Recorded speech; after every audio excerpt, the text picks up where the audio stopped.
Shrimati S ജാനകിയും അന്തരിച്ചു. അവരെ സ്മരിക്കാനുള്ള യാതൊരു അർഹതയും എനിക്കില്ല. സംഗീതത്തിൻ്റെ ഗന്ധമോ അതിൻ്റെ എന്തെങ്കിലും ജ്ഞാനമോ തൊട്ടു തെറിക്കാത്തവനാണ് ഞാൻ. പക്ഷെ വളരെ ചെറുപ്പം മുതൽ അവരുടെ പാട്ടുകൾ കേട്ട് വളർന്നവനുമാണ്. അത് പലതും പാടിക്കൊണ്ട് നടന്നവനുമാണ്. എൻ്റെ ഇഷ്ടഗായിക പി സുശീലയാണ് കേട്ടോ. പക്ഷേ Janaki, she was A great singer. നമ്മുടെ ഇഷ്ടം വേറെ, ഗ്രേറ്റ്നെസ് വേറെ. അപ്പോൾ അവരെ അനുസ്മരിക്കാതെ പോയാൽ എനിക്കും പത്രികയ്ക്കും അത് ഒരു കുറച്ചിലാകും എന്നെനിക്ക് തോന്നി. എൻ്റെ മനസ്സാക്ഷി എന്നോട് പറഞ്ഞു അത് ചെയ്യണം. അപ്പോൾ ആ ആജ്ഞയെ ചെയ്യുകയാൽ അജ്ഞനായുള്ള ഞാൻ പ്രാജ്ഞനെന്നിങ്ങനെ ഭാവിച്ചിപ്പോൾ ഈ അനുസ്മരണത്തിന് മുതിരുകയാണ്. 2013 അവർക്ക് പത്മഭൂഷൺ ലഭിച്ചെങ്കിലും അവർ അത് നിഷേധിച്ചു. അതിന് കാരണമായി അവർ പറഞ്ഞത് തെന്നിന്ത്യൻ കലാകാരന്മാരെയും കലാകാരികളെയും അവഗണിക്കുന്ന ഒരു സ്വഭാവം ഭാരതത്തിൽ നിലനിൽക്കുന്നു. അതിൽ പ്രതിഷേധിച്ചാണ്, ചെറിയൊരു പ്രതിഷേധം രേഖപ്പെടുത്താൻ വേണ്ടിയിട്ടാണ് അവർ പത്മഭൂഷൺ നിരസിച്ചത് എന്ന് പറഞ്ഞു. അന്നെനിക്കത് വലുതായി ബോധ്യപ്പെട്ടില്ലെങ്കിലും ഇന്ന് അത് സമ്പൂർണ്ണമായി ബോധ്യപ്പെട്ടു. ഞാൻ ഉത്തരേന്ത്യൻ ഹിന്ദി, ഇംഗ്ലീഷ് ചാനലുകളൊക്കെ വെച്ച് നോക്കി. വൈകുന്നേരം മുതൽ ഈ വാർത്ത വന്നത് മുതൽ ഒരു ചാനലിലും ഒരു സ്ക്രോളായി പോലും എസ് ജാനകിയുടെ മരണവാർത്ത കണ്ടില്ല. എത്ര മോശമാണ്! 14 സംസ്ഥാന അവാർഡുകൾ, 4 ദേശീയ അവാർഡുകൾ, 17 ഭാഷയിലായി 48,000 എന്നും 50,000 എന്നൊക്കെ പറയുന്നു. അത്രയും പാട്ടുകൾ പാടിയ ഒരു ഗായിക മരിച്ചുപോയ വിവരം മാലോകർ അടിയിലൂടെ ഒഴുകിപ്പോകുന്ന ഒരു സ്ക്രോളിലൂടെയെങ്കിലും അറിയിക്കേണ്ട ചുമതല ഈ ചാനലുകൾക്കൊക്കെ ഉണ്ടായിരുന്നില്ലേ? തീർച്ചയായിട്ടും ഉണ്ടായിരുന്നു എന്നാണ് എൻ്റെ വിചാരം.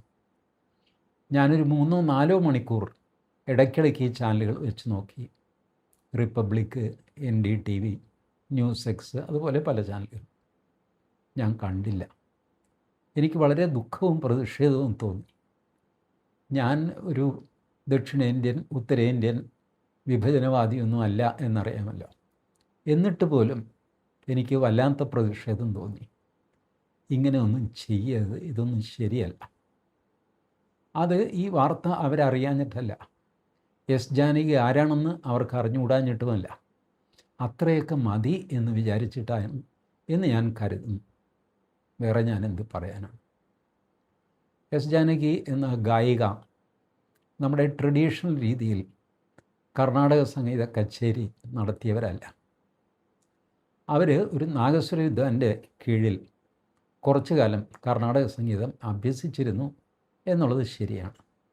പക്ഷേ അവർ കച്ചേരിക്കൊന്നും പോകുമായിരുന്നില്ല, സ്വന്തമായി കച്ചേരി നടത്തുമായിരുന്നുമില്ല. എന്നാൽ പോലും കർണാടക സംഗീതം പാടി അവരുടെ ഓഡിയോ കുറച്ചൊക്കെ യൂട്യൂബിലുണ്ട്.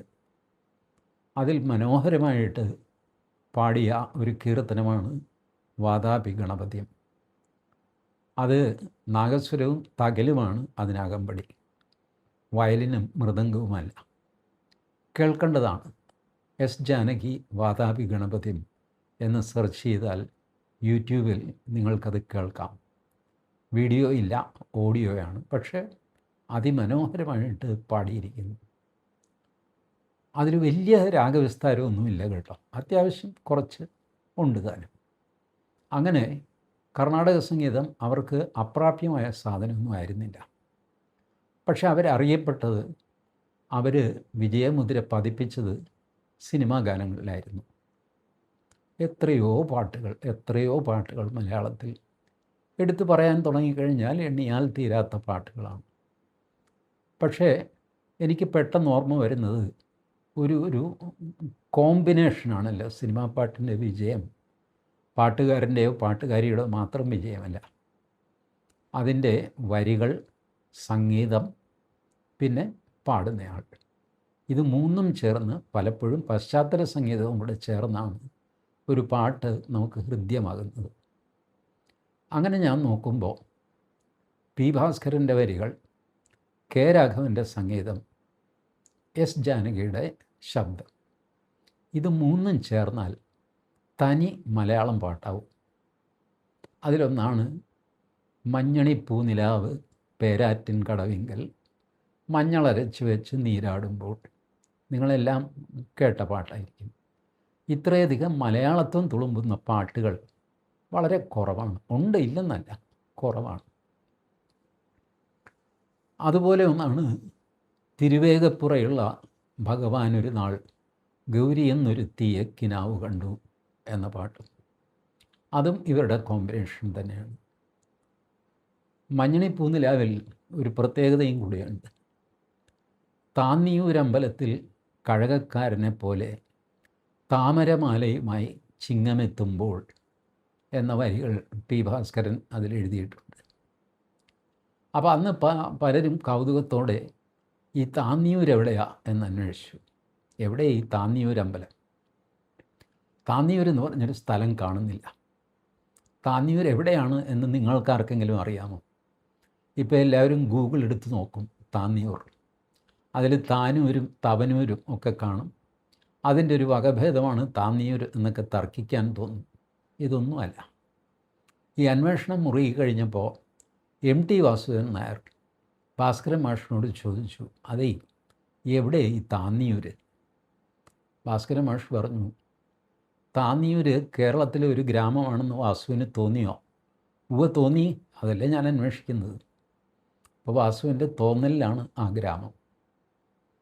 ആ ഗ്രാമം ഭാവനയിൽ ഭാസ്കരൻ മാഷ് സൃഷ്ടിച്ച ഒരു ഗ്രാമമാണ് താന്നിയൂർ. എത്ര മനോഹരമായൊരു നാടൻ പേരാണ് താന്നിയൂർ. താന്നിയൂർ അമ്പലം എന്ന് പറഞ്ഞാൽ അത് കേരളത്തിലല്ല എന്ന് പറയാൻ ആർക്കും ധൈര്യം ഉണ്ടാവില്ല. അതെവിടെയാണെന്ന് അന്വേഷിച്ച് നടക്കുകയുള്ളൂ എന്ന് ഭാസ്കരൻ മാഷിന് നന്നായിട്ടറിയാം.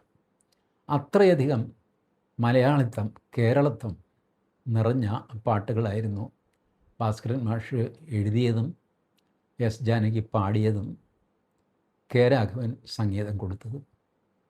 കെ രാഘവൻ മാത്രമല്ല, ബാബുരാജും അതിന് പറ്റിയ ആളാണ്. വാസന്ത പഞ്ചമി നാളിൽ വരുമെന്നൊരു കിനാവ് കണ്ടു എന്നൊരു പാട്ടുണ്ടല്ലോ, മനോഹരമായ പാട്ട്, ബാബുരാജൻ്റെ സംഗീതമാണ്.